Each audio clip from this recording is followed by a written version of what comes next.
राधा नाम की एक सुंदर लड़की रहा करती थी। पूरे गांव में केवल अनुराधा ही पढ़ी लिखी थी। पढ़े लिखे होने की वजह से अनुराधा बहुत घमंडी थी। वो गांव के लोगों को अनपढ़, गंवार और जाहिल कहकर समझती थी। एक दिन गांव का मुखिया राकेश और टिंकू को लेकर गांव की खेती के बारे में चर्चा कर रहा होता है। देखो राकेश और टिंकू, इस बार सरसों की फसल बहुत ज्यादा अच्छी होगी है।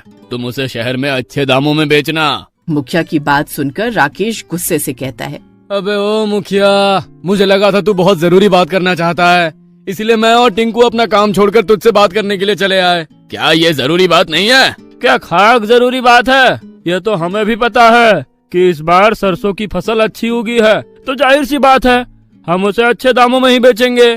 टिंकू इतना कहता ही है कि तभी वहाँ से अनुराधा, जो कि निकल रही होती है, रुक जाती है और उन तीनों की ओर देखकर हंसते हुए कहती है, तुम गांव के लोग ना कभी नहीं सुधरोगे। अनपढ़ के अनपढ़ और जाहिल के जाहिल ही रहोगे। अरे विदेश में जाकर देखो, आजकल खेत में नई नई सब्जियां उगाई जा रही हैं। तुम गांव के गवार लोग बस सरसों और गेहूं की खेती करते रहना। ये सुनकर टिंकू गुस्से से अनुराधा से कहता है, देखो अनुराधा, हमें पता है कि तुम शहर से पढ़कर आई हो, लेकिन मत भूलो कि तुम भारत में रहती हो और भारत में सरसों और गेहूं ही खाया जाता है। अगर तुम्हारे अंदर इतना ही ज्ञान भरा है तो तुम अपने पिता के खेत में ही कोई अलग सब्जी क्यों नहीं उगा लेती? इतना कहकर राकेश और टिंकू अपने अपने खेतों की ओर चले जाते हैं और मुखिया भी चला जाता है। अनुराधा को राकेश का जवाब बिल्कुल भी पसंद नहीं आता। वो गुस्से से पैर पटकती हुई अपने घर पर आ जाती है। अनुराधा को गुस्से में देखकर उसकी माँ चमकी अनुराधा से कहती है, क्या हुआ अनुराधा, इतने गुस्से में क्यों हो?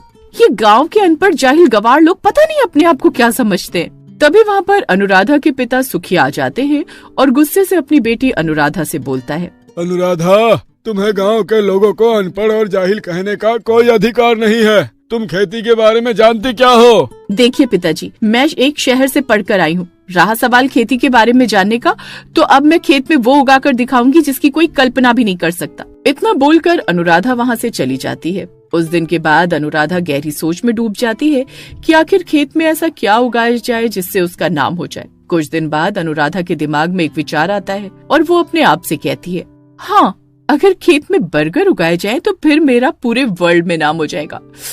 प्रेस वाले मेरे घर पर आएंगे, मेरी फोटो खींचेंगे और मैं देखते ही देखते फेमस हो जाऊंगी। लेकिन इसके लिए मुझे सबसे पहले इंटरनेट पर सर्च करना होगा।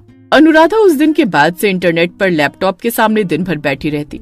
एक दिन अनुराधा अपने पिता सुखिया से कहती है, पिताजी, अब आप खेत पर नहीं जाएंगे, खेत में मैं जाऊंगी। अरे पागल हो गई हो क्या? तुम खेत में जाकर क्या करोगी?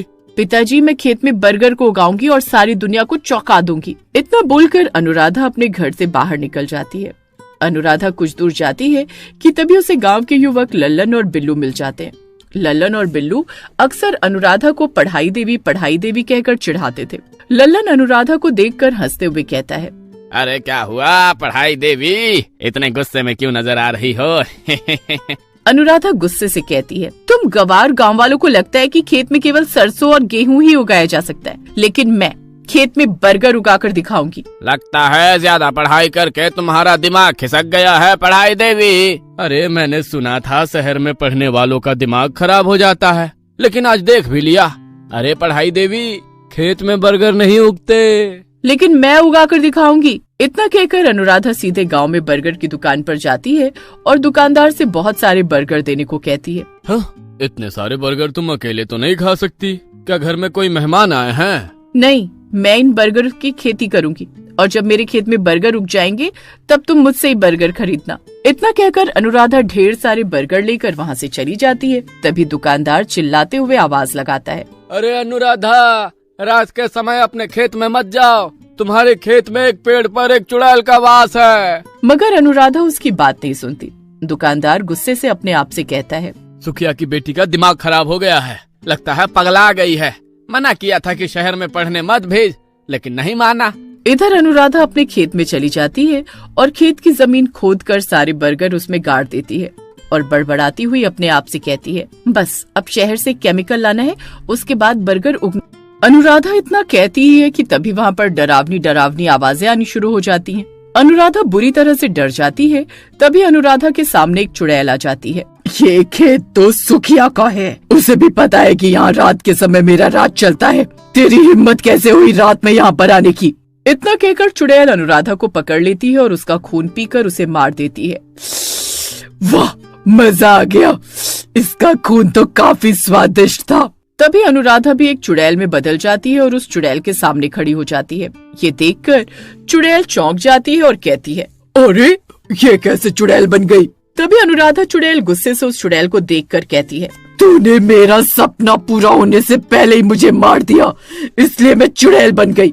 अब तेरी बारी है। अरे ये तो मुझसे भी ज्यादा ताकतवर हो गई, ऐसा कैसे हो सकता है?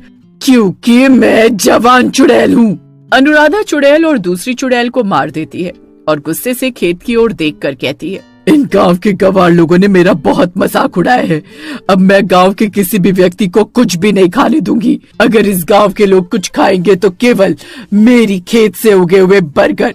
और वैसे भी अब मैं चुड़ैल बन गई हूँ, इसलिए बर्गर उगाना अब मेरे लिए चुटकी बजाने जैसा है। चुड़ैल चुटकी बजाती है और पूरे खेत में बर्गर ही बर्गर उगे हुए दिखाई देने लगते हैं।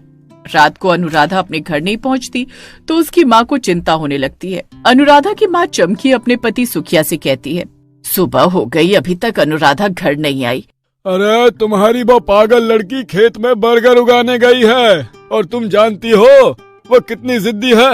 अच्छा सुनो, मैं कुछ दिनों के लिए शहर जा रहा हूँ। इतना बोलकर सुखिया शहर चला जाता है।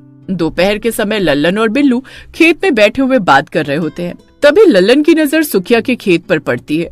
लल्लन चौंकते हुए बिल्लू से कहता है, बिल्लू भाई, वो सामने देखो, सुखिया के खेत में तो बर्गर उगे हुए नजर आ रहे हैं। ये सुनकर बिल्लू चौंक जाता है और लल्लन से कहता है, लगता है तेरी रात की उतरी नहीं। इतना बोलकर बिल्लू जब खेत की ओर देखता है तो वो भी चौंक जाता है। हाँ, तुम तो सही कह रहे हो, कहीं उस पगलेट पढ़ाई देवी ने सच में तो खेत में बर्गर नहीं उगा दिए। अरे अगर ऐसा हुआ तो फिर तो ये चमत्कार हो गया। चलो चलकर देखते हैं। लल्लन और बिल्लू सीधे खेत की ओर चले जाते हैं और आश्चर्य भरी नजरों से उगे हुए बर्गर को देखने लगते हैं। तभी वहाँ पर अनुराधा चुड़ैल आ जाती है। चुड़ैल को देखकर वो दोनों डर जाते हैं। लल्लन डरते हुए बिल्लू की ओर देखकर कहता है, चुड़ैल, अरे ये तो चुड़ैल है बिल्लू भाई। अरे मैंने तो सुना था कि सुखिया चाचा के खेत में रात में चुड़ैल आती है। अरे ये दिन में कहाँ से आ गई?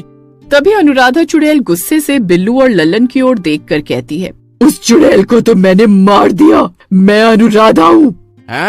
अरे अनुराधा, अरे तुम चुड़ैल कैसे बन गई? वो सब छोड़ो, तुम दोनों मेरा बहुत मजाक उड़ाते थे, मुझे पढ़ाई देवी कहकर चिढ़ाते थे।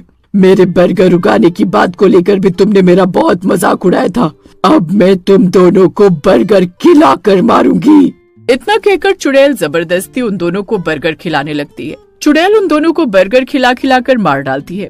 उस दिन के बाद गांव में कोई भी खाना खाने के लिए बैठता, अनुराधा चुड़ैल वहाँ प्रकट हो जाती और उसका खाना छीनकर बर्गर खिलाकर उसे मार देती। कुछ ही दिनों में गांव में दहशत का माहौल फैलने लगता है। एक दिन मुखिया उदास बैठा होता है कि तभी वहाँ पर एक तांत्रिक आ जाता है और मुखिया से कहता है, मुखिया, मुझे बहुत तेज भूख लगी है। अरे चले जाओ तांत्रिक बाबा, हमारे गांव में तो लोगों ने डर की वजह से खाना खाना भी छोड़ दिया है। क्यों? मुखिया सारी घटना तांत्रिक को बताता है। तभी वहाँ पर सुखिया भी आ जाता है और मुखिया से कहता है, अरे मैं अभी शहर से लौटा हूँ मुखिया जी, ये मैं क्या सुन रहा हूँ? तुम्हारी बेटी अब चुड़ैल बन गई है। तांत्रिक मुखिया से कहता है, चिंता मत कर, मुझे उसके खेत में लेकर चल। कुछ ही देर में तांत्रिक गांव वालों को लेकर सुखिया के खेत में पहुंच जाता है और मुखिया से कहता है, अनुराधा चुड़ैल की आत्मा बर्गर के खेत में बसी हुई है, इस खेत को आग लगा दे। मुखिया उस बर्गर के खेत में जैसे ही आग लगाने वाला होता है, तभी अनुराधा चुड़ैल वहाँ आ जाती है और मुखिया से कहती है, ये क्या कर रहा है मुखिया? मुखिया उसकी बात नहीं सुनता और बर्गर के खेत में आग लगा देता है। बर्गर का खेत जैसे ही जलता है, अनुराधा चुड़ैल के शरीर में आग लग जाती है और वो जलकर राख हो जाती है। और उस दिन से गांव वालों को अनुराधा चुड़ैल से मुक्ति मिल जाती है।